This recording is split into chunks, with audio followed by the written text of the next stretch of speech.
Хэрэв та энэхүү зохиолыг бүтэн хувилбараар сонсохыг хүсвэл Mbook аппликейшнээр сонсоорой.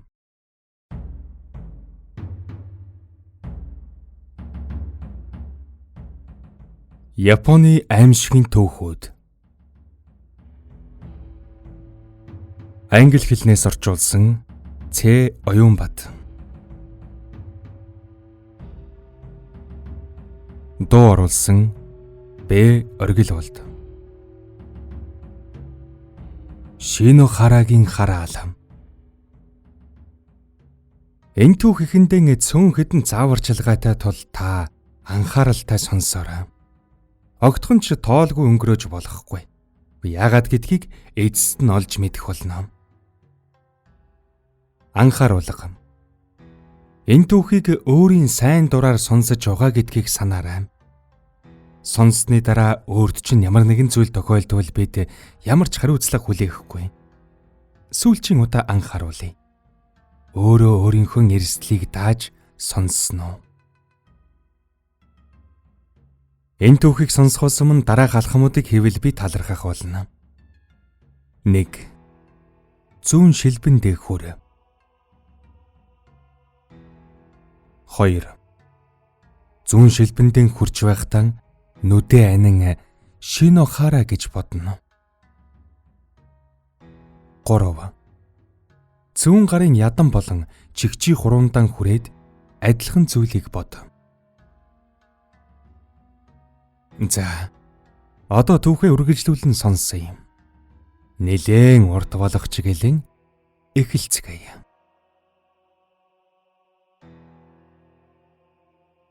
Одоо 2010 оны 3 дугаар сар болж байна. Энэ зүйл одоогоос 8 жил 10 сарын өмнө болсон юм.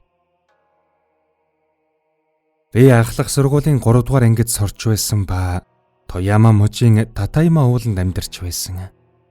Энэ төрлийн цэцэглэх үе бараг дуусч буй дулаахан өдөр байв. Сургуулийн шалгалтын улирал эхлэх төгссөн үе байсан ч би хийх зүйлгүй өдрийг зугаацаж өнгөрөөж байв. Сургуулийн төгсөөд гэрийнхээ бентоны дэлгүүрт ажиллан туслах гэж байсан болохоор санаа зовгоч зүйл байсангүй.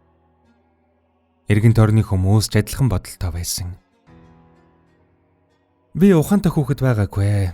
Харин хүмүүжил муутай байсан юм. Би үсээ цайвар бороор хүртэл бодулсан. Миний сургуулийн сайн найзуудыг Айкун болон H гэдэг байлаа. Бид босод хүүхдүүдийг дээрлэхэх, шоглох үйлдэл хийдэггүй. Зүгээр л дугуй унаж тамхи татах зэргийг л хийдэг байсан. Нэг удаа ээж надаас маргааш гадуур зугаалах уу гэв. Тэр нэг зайтай газар руу явахыг хүссэн юм. Тоямад очих газар ховор. Нэг автомат тоглоомын газраас өөр юм бараг л байхгүй. Хайчих гэсэн юм гэж би асуулаа. Нэг тосгон би хэдүүл ихэр зөрөгтэйг үзье гэж тэр хариулав. Мэдээж хэрэг бас хэдэн охид дагуулж явна гэж тэр нэмэв. Тэгэд би зөвшөөрлөө. Яг үннийг хэлэхэд аялал тийм зугаатай биш байх нь тодорхой байсан ч охид явна гэдэг надад таалагдсан хэрэг л дээ. Айкун баярлсантан уулаг алдаж би тэгвэл зургийн аппарат авч явна гэхэд ээж юу гэхээ мэдэхгүй баруун талын хиймэл хөлөө маажснаа. Тэгвэл би охидод хэлье гэснээр яваад өгөв. Ээж баруун хөлөө өвдөгнөөс доогуур тайруулсан байв. Өөрөөр хэлэхдээ дугуй унаж яваад осолд өртсөн гэдэг. Тэгээд би ээж Айкун дээр нэмэгдээд 3 охин нийтдээ 6 болж авав. Тосгонд хүрэхэд галз тэргээр 2 цаг явлаа. Энэ яг л бүлэг болзоо шиг болж байна. Хөгжилтэй болж байна шүү. Ээжийн хэлснээр тэр тосгон байдаг л нэг тосгонч гэлэн сүнс чөтгөртэй юм байх. Энийг сонсоод бидний хинэн ч айсангүй. Харин ч сэтгэл хөдлөж хөгжилтэй байх нь гэж бодов. Тосгоны эргэн тойрон цагаан будааны талбай байрлах ба алаг цоог байдлаар гэрэлтүүлэг хийсэн байв. Ер нь бол хөдөө нутагт л та. Бидэнд тодорхой зорилго байгаагүй тул энэ тэрүүгээр алхаж үзв. Тэгтэл хэн нэгэн биднийг холоос дуудаад байх сонсогдож эхлэв. Хачин лэм гэж би бодсноос 5 минутын дараа охид гомдлож эхлэв. Надад энэ байдал таалагдахгүй байна. Дахиж энүүгээр алхамааргүй байна гэж байна. Би тэдний ярианаас залхаж зүгээр л хэн нэгэн биднэр тоглож байгаа байхаа гэж хэлхийг хүсэв. Дараа нь миний толгой эргэж чих дөнгөнж эхэлсэн юм. Гэсэн ч бүх зүйл зүгээр байсан л та. Энд сүнс гүйдэл байгаа гэж би хэлсэн дээ гэж Айкун инээмсэглэн хэлснэн. Би зургийн аппаратаа авчирсандаа баяртай байна гэв. Удалгүй бидний алхаж байсан засмал зам хайргаар солигдохыг би анзаарав. Гэж би бодсон эргэн тойрноо харлаа. Юу болов вэ гэж нэг охин асууж байна. Тосгонд ямар нэг нууц байх шиг санагдаж байна. Чөтгөртэй холбоогүй ч гэсэн дээр үеийг санагдуулам юм. Шова хааны эрэнд буцаад очсон мэд гэж би хэлэв. Дээр үе шиг гэж охид асуухад Айкун зураг авч эхлэв. Би эргэн тойрноо хартал гүнийг ханан дээр Кирийн шар айргны зураг хадсан архины моглог харагдав. Тэрүүгээр хэдэн хоосон шар айргны шил авдар нь байрлжээ. Ойролцоох байшингаас зурагтын чимээ сонсогдов. Нэг тийм хуучны өвөрмөц хөгжим сонсогдно. Энэ хүртэл явсны эцэст бид анх удаа айх шиг болов.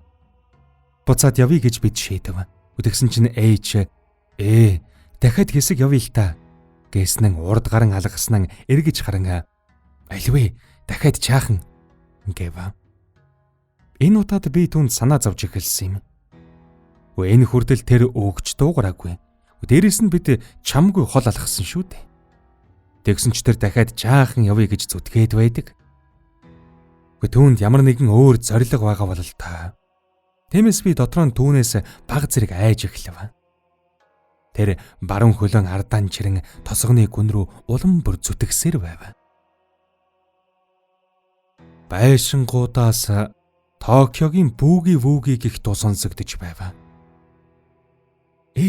Нэг байшингийн өмнө гинэт зогсов. Чи буцаж явах болсон уу гэж нэг охин түүнээс асуув. Тэр бидэн рүү эргэж харлаа. Нүдэнд нь дүүрэн хар усал тодорчээ. Яасан? Энд сүнсгүйдэл байгаа юм уу? Гэж Айкун түүнээс асууж додох шоров. Охид араас нь дагаж эцэст нь ээж бид хоёр хаалгаар орцгоов. Байшингийн хаалган дээр Шино хара гэж бичсэн байв. Тосгоны бусад байшингуудаас ялгаатай нь энэ байшинд гэрэл гэх юм байсангүй. Охидын нэг цэцэрлэгээс чимээ гарч байгааг анзаарчээ. Бид хэн нэгний гэр зөвшөөрөл авахгүй орвол хэн ч гэсэн уурлаг байх гэж би бодоод гарахаар завдтал ээж надаас зуураад авав. Энэ замаар явъя гэж тэр хэлв. Бидхий толгой эргүүлээд байл та гэж Айкун түнд хэлв. Ээж нэг охинтой цуг чимээ гарч буй зүг рүү төрүүлэн алгахаж Айкун бид хоёр араас нь гэлдрэв. Нэг сонин зүйл нь бидэнтэй ямар ч хүн тааралдаагүй тул эхний хүн болж таарах нь гэж би бодов. Мэдээж шүн дунд болж байсан тул хүмүүстэй таараагүй байх. Үнэндээ энэ талаар тийм их анзаарснаа санахгүй байв. Цэцэрлэгийн дундуур алхаж яваад хэн нэгэн дээр очлоо. Энэ бидний харсан хамгийн ихний дозгоны оршин суугч үсттэй гэж Айкун надад хэлв. Дараа нь тэр ээж рүү эргэж энэ сүнс биш тийм үү гэв. Ээжийн байгаа байдал сонирн байв. Тэр хамраараа хүчтэн амьсгалж хазар шанаанаас нь хөлс тусалж байгаа харагдав. Түүний хөл жижирхэлж шүдэн бас тачигнаж эхлэв. Би ээжийн харцны дагуу өнөө хүнийг шинжилж эхлэв. Гэсэн ч харах тусам бидний урд ингээл нэг хүн байгаа санагдав. Тэр хүн үнэхэр л Шова хааны үеэс ирсэн гэлтэй харагдана.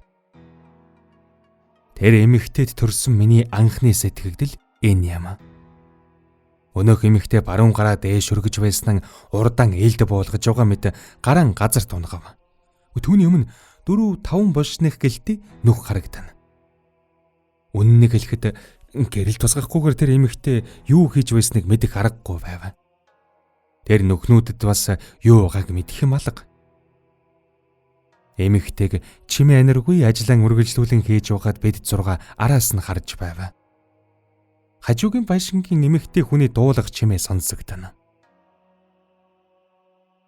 Ямар ч өтгөрн вэ гэж би бодоод гашуунаар инээмсгэлтэл гинтхэн эмэгтэй эргэн тойрны газар гэрэлтэй болж ирэв. Энэ бол зургийн аппаратын галсхуурын чимээтэй хамт тодорсон гэрэл байв. Гэрэл тодорсон газрыг харахаас өмнө Айкун зураг авсан болохыг би түрхэн зур ойлгов. Эмэгтэй баруун гартан худаг барьсан байх ба. Эргэн тойрны газар нь нээлттэй улаан өнгөтэй болсон байв. Нүхэнд байгаа зүйлсийг хараад миний зүрх зогсох шиг болов. Тэр богинохон гэрэлтүүлэгт би харж амжсан юм. Гар хөл, хуруу, хүний цээж, урагдсан хувцас, нүдний шил, арьс өснүүд байв. Маш олон хүний тасарсан эргэтнүүд, хаа сайгүй улаан толб байх ба хүний дотор эргэтэн харсан гэдэгтэн ч би итгэлтэй байв. Эмэгтэй огдолж хайсан хүний биеийн хэсгүүд хөл торн хэвдэж байв. Миний хамаг шар ус босч ирэв. Хөл мань жижирч эхлэв. Гинт ээж хаалга руу чиглэн гүйлээ. Тэр баруун хөлгөө байсан тул миний бодсноос хурдан гүйж байв. Би түүнийг зогтож байхыг харж байх зур нүдний болонд эмэгтэй орж ирэв. Тэр аажуухнаар босож зогсон хоёр тишээ найгаж эхлэв. Нэг охин хашгирсан ба бидэнд хэрэгтэй зүйл л тэр байж. Эмэгтэй доороо эргэлдэнэ. Баруун гартаа урт тутгаан барьж зүүн гар нь хоосон байх ба дээд бие нь эхэлж эргэлдэн доод бие нь дагах хажээ. Эмэгтэй төрүүлж хашгирсан охиныг хутгаараа биедэн зоож орхив. Охин эмэгтэйтэй цуг хөдөлж хашгирах чимээн тасралтаж ирэв. Урт хутганы аясаар эргэж байсан охин газар руу эвгүй шигдэв. Айкун би үлдсэн хоёр охинд зогтох боломж гарч ирэв. Бид дөрөв зогтан хашгирч тэрж байдгүй зэрэг амьсгалж байв. Нэг охин гинт эвгүй яолох чимээ гаргав. Эмэгтэй түүнийг гүйж байхад толгоноос нь барьж авчээ. Тэр урт уснээс нь чанган аргиш нь угц татсан байна. Би хамгийн түрүүнд гарчихсан гүйж байв. Тэр охиныг үхэлтийн цуг үлдээсэн юм. Миний толгойд айдсаас өөр юу ч байсангүй. Зогсооч гэж охин хашгирснаа уйлж эхлэв. Түүнийг хашгирах чимээтэй цуг хоолойг нь урт хутга чимээгүй болгохыг бид гүйж байхдаа сонссон юм. Айкун үлдсэн охин бид гурав хайрахтай замаар чадах чинээгээр нь хурдлан гүйж байв. Урд гүйжсэн охин гинт чиглэлийн үржлэн нэг гэрэлтэй байшин руу очсон. Урд хаалгыг нь балбаж гарав. Бидэнд туслаач гэж хашгиран хаалгыг нүднэ. Гэнэт хаалга нээгдэх тэр мөчид охин бүдрэн хаалгаар унж оров. Би араас нь даган туслаарай гэж хахир хоолоогоор хашгирав. Айкун цог тусснан эсрэг чиглэл рүү гүйв. Байшингийн дотор их хачин байв. Өрөөний таазнаас улбар шарж хийдэнгүүд үлгэж. Жижиг хоолны ширээн дээр мисо шүл, шарсан загас, хэрчсэн ногоо зэргийг өрж тавьсан байв. Зочны өрөөнд том зурагт байрлах ба гүйдэг хаалгатай. Шалан дээр зөөлөн олбогнууд байв. Дотор хэнч байсангүй.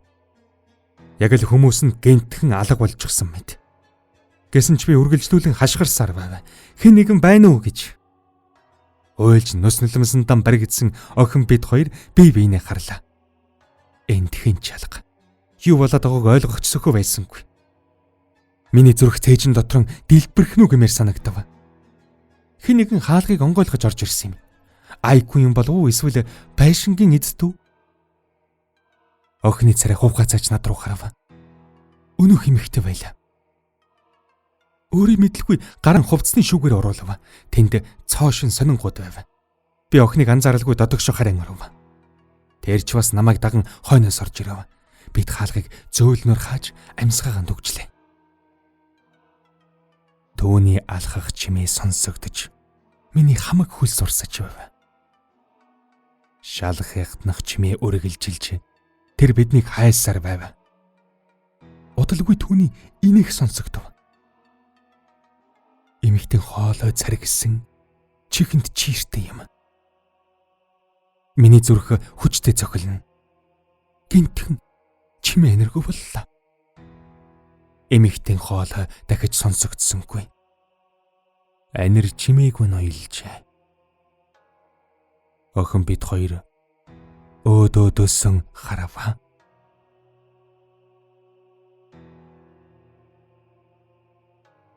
Чи наана байна уу гэж хэлэхдээ зэрэгцэн хаалга онгойж түүний гар биднийг чиглэн ирэв. Эмэгтэй гар цуснд бодогдсон байв. Эмэгтэй охины хүзүүгээр барьж зочны өрөө рүү чирэн гаргав. Үгүй гэж охин хашгирна. Би говцны шүүгэнээс үсрэн гарлаа. Түүнд туслах гэж биш, харин зугтах гэж. Учир нь миний цорын ганц боломж энэ байсан юм. Эмэгтэй намайг анзаарч хөхөрч эхлэв.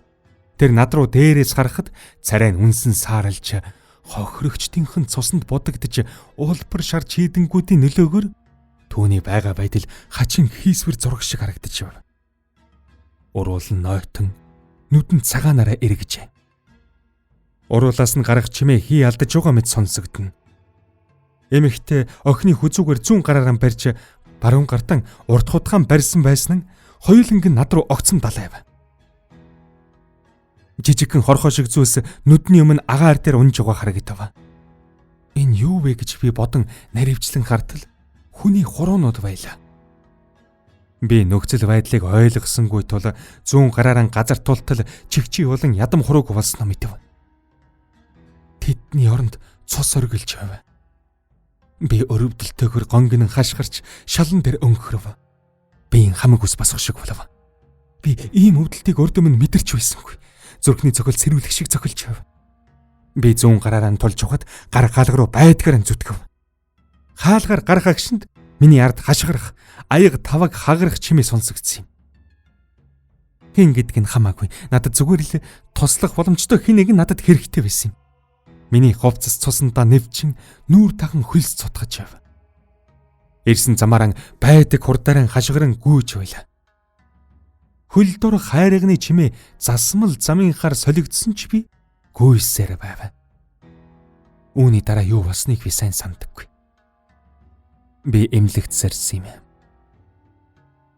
Хэн нэгэн цус нулимсандаа зам дээр хутгалдсан хэвдэж байгааг минь олж ойролцоох эмнэлэгт хүргэсэн бол л та. Би угаасаа л тэнмэл байсан болохоор оройтход маань эцэг их цагдаад хандаагүй байв. Тиймээс би сэрж өөрийн нэр хаягаан цагдаа нарт хэлснээр эцэг их миний тухай сонссон юм. Бүх зүйлс хэвэн болох үед би эмч болон эцэг ихтэн юу болсныг ярьсан. Эр зөргөн шалгаж нэг газарт очсон тухай, алхаж явхад өөрчлөгдсөн дүр зургийн тухай, биднэрүү дайрсан урт хутгатай эмэгтэй тухай, үххийг нь харсан 3 охины тухай. Тэдний цогцсыг цагдаа нар олоогүй тул алга болсон хэмээн үзсэн юм. Айконыг хаана байгааг одоо хүртэл мэдэхгүй. Тэр эмэгтэй олсон ч байж мэднэ. Ээж надаас гадна гэртээ харсан хүн бөгөөд болсон явдлын талаар ярихаас татгалзсан юм.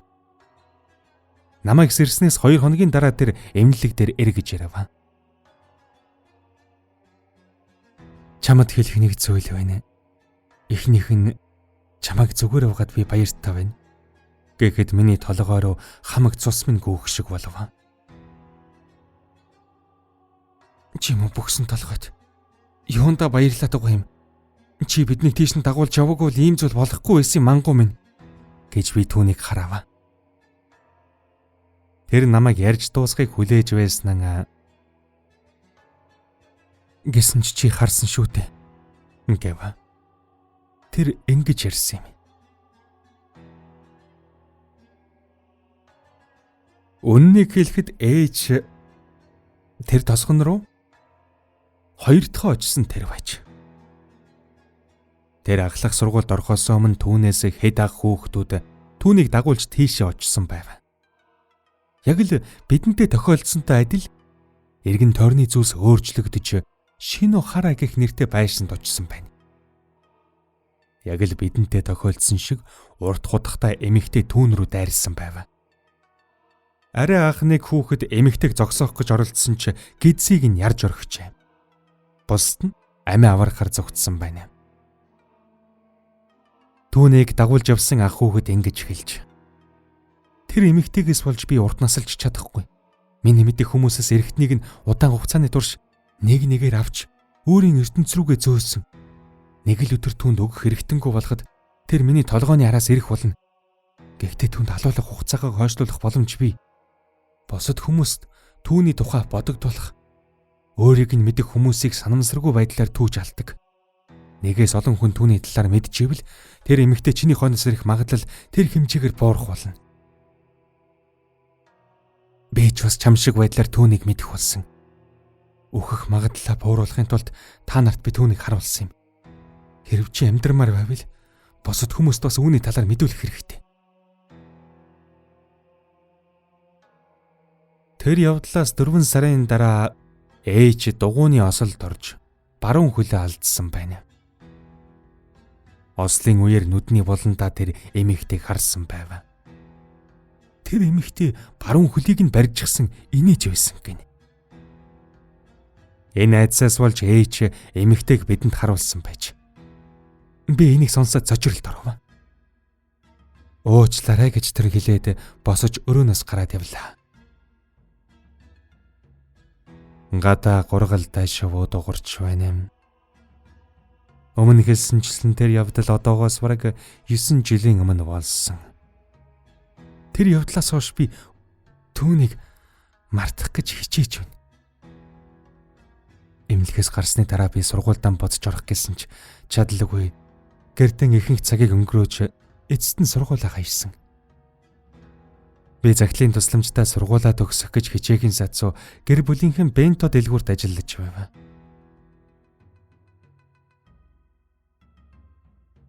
Жилийн өмнө би шатаар уруудаж байхдаа эвгүй гიშгэж зүүн хөлөө хугалсан. Би унахдаа шатны дээр хачин инээмсэглэл тодруулчихсан эмэгтэй зогсож байгааг харсан юм. Би эмнэлэгт очин зүүн хөлön гипстүүлж үргэлжлүүлэн суралцсан. Хөл минь халуун шатаж байсан тул эмчээс гипсийг авч шалгахыг хүстэл хөл минь өмхөрч муудаж эхэлсэн байв. Тэд тайрах хэрэгтэй болсон. Тэр эмэгтэй зүүн хөлийг минь авсан. Би тэгж боддог. Тэгэд би ээжтэй адилхан зүйл бодох болов. Би тэр эмэгтэйн талаар бусдад ярих хэрэгтэй. Энэ түүх эхлэхэд би та нарт үлдээсэн анхааруулгыг дахин сануулгах хэрэгтэй болов. Зүүн хөл, зүүн гарын ядам чигчи хуруу бол тэр эмэгтэй надаас авч явсан биеийн эргэтнүүд. Миний тасарсан эргэтнүүдийг та бүхэн зааж тодорхой болгосон. Тэр бүгдийн талаар 1 минутанд багтаах гэж хичээсэн юм. Ингэснээр сонсогч та дүр зураглалыг маш ойлгомжтой төсөөлсөн байх. Өөрөөр хэлбэл та бүхэн тэр эмэгтэйтэй адилхан дурсамжийг тээж буй. Ингэснээр тэр эмэгтэй над руу буцаж ирэх магадлал багассан. Намайг үнэхээр уучлаарай.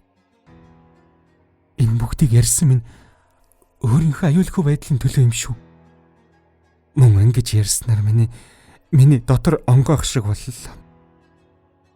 Эцэст нь тэр эмэгтэй та нарын төлөө ойрын хугацаанд ирэхгүй байгаасаа гэж би залбирч байна.